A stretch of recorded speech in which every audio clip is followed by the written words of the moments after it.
Hello everybody, it's Richie with a video. The best way to organize your records.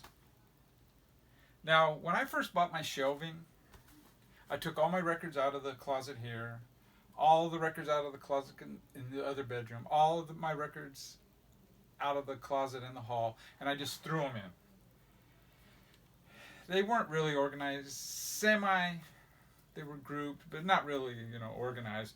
So I made a video back then kind of asking, what is the best way to organize your records? And I posed some questions and gave some pros and cons. And then I decided, you know what, I'm going to just show I showed one cube. And it basically evolved into a show and tell video.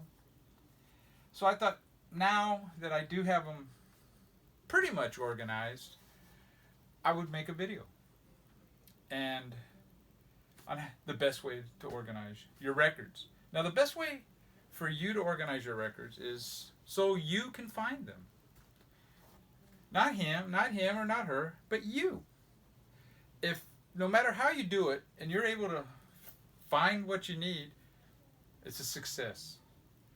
Now, I think if you have 100, maybe 500 records, straight alphabetical order probably makes the most sense.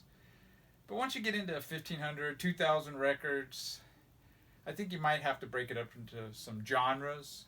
Otherwise, some of the smaller bands, more obscure things, that man, what's the name of that band again? Gets lost.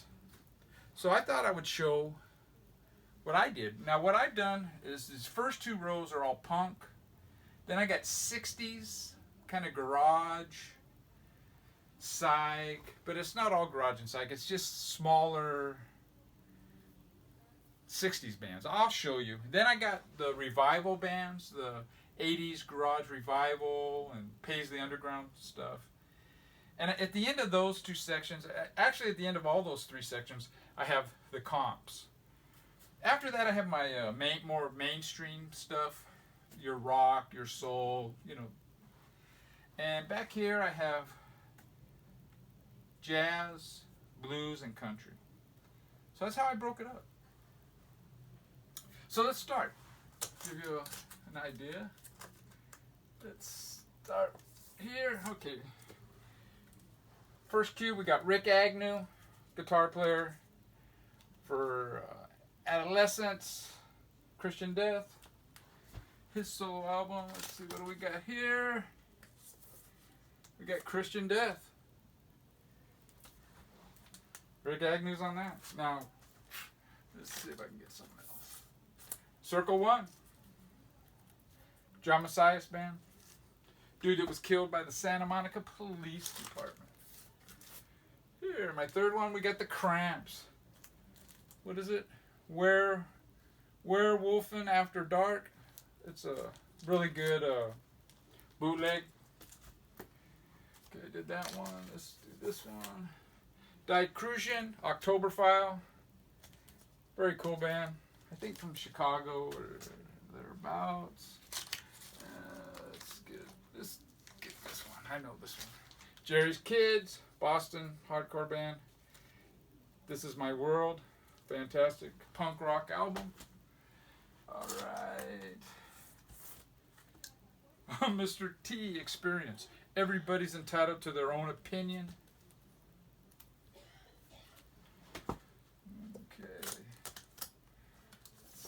Here, PTL Club, Hardcore, Mystic Records. Alright, let's pull this one out.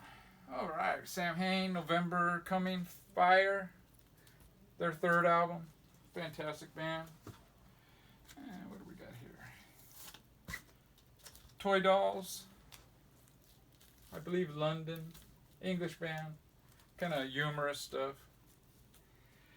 And then we got my comps are in this one. Got Rodney on the Rock, first one. Punk and Disorderly. I got 3 of those. Punk and Disorderly, Further Charges, and Punk and Disorderly, The Final Solution. And I'll pull one more. This is Boston, not LA. So that's my punk. After that, I got 60s stuff. Let's see what we got. Got your Blues Magoos, Electric Comic Book. Yeah, let's see what we got here. Electric Prunes, Underground. Let's see what we got here. Okay, here we go. Joe and Eddie, Walking Down the Line. It's not really psych, it's not garage. This is a folk duo. But it's not well known, so I put it in that 60s category. When I bought this, I thought it was going to be like Sam and Dave, but it's more of a folk duo. This song has more of a poppy songs to it than their other ones, so I'm told. Let's pull one more out of here. Terry Knight and the Pack. Michigan band. Dead Wax 66 territory. Alright. Moby Grape, Truly Fine Citizen. And let's pull out a couple more. St. John Green. Can't make a video without St. John Green. And at the end, we got We 5. You Were on My Mind. Now, this is a perfect example. If I had everything alphabetized, I wouldn't find it. I go, man, what's the name of that band? You know, You Were on My Mind. It was a really good song. This is kind of, they're San Francisco, kind of pre the psychedelic phase. After that, we go down here, and we got our, I'll just pull some out.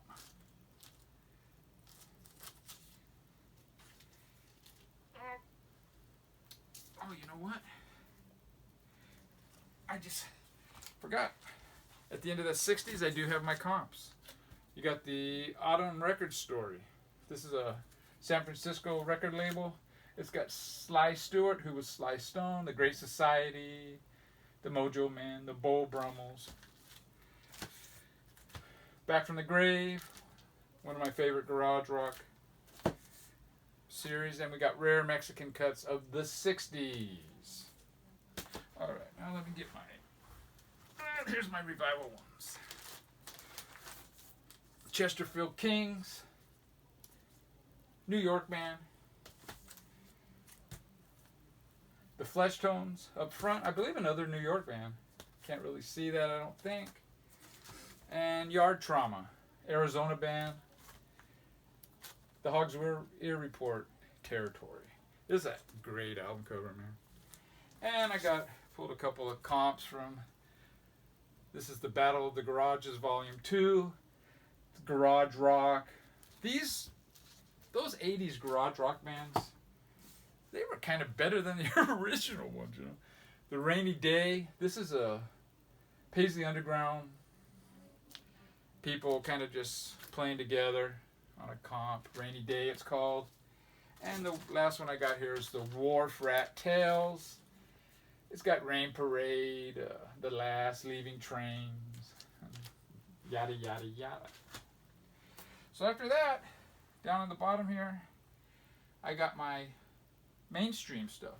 I'll pull some out of here. Okay. And we'll get one down at the end. All right. Okay.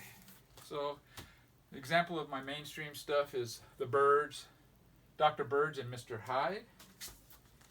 Got the Brothers Johnson, Looking Out for Number 1. Fleetwood Mac, The Vintage Years. This is a double album comp of Fleetwood Mac with Peter Green. It's all the Fleetwood Mac I really need. It's really good. Funkadelic, Live, 1971, yeah. Mott the Hoople. And I pulled one down at the end, and it's Frank Zappa, Chunga's Revenge. Very cool album. Now, the very last one is my jazz, blues, and country. Now, my jazz, probably 60